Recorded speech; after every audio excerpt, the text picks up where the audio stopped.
Či to neboli zrovna tie koberčeky, ktoré sme mu vyrobili?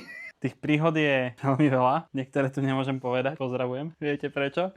Ale najzaujímavejšie, zákazníkovi sme robili koberce, nepamätám si, aké to bolo auto, robili sme mu koberce a volá mi, že viem, po týždni, ako mu prišiel mail, že mu nič neprišlo. A ja, že to je divné, že ja to vidím doručené, tak volám kurierskej spoločnosti, že jasne, že to je doručené. My taký teda, že však ale my to máme, že doručené, že si to akože prevzali, nie? Tak sa teraz patralo, že kto to prevzal, kto to podpísal. Reálne tam bol jeho podpis. Tak mne to bolo tak ľúto a nechcel som proste, ten zákazník u nás robil už viaceré objednávky, už má asi, dajme tomu, že 5 alebo 6 kompletov.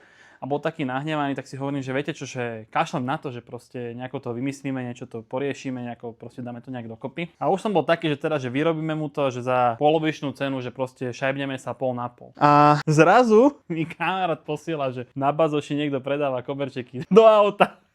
A ja, že ukáž, či to neboli zrovna tie koberčeky, ktoré sme mu vyrobili.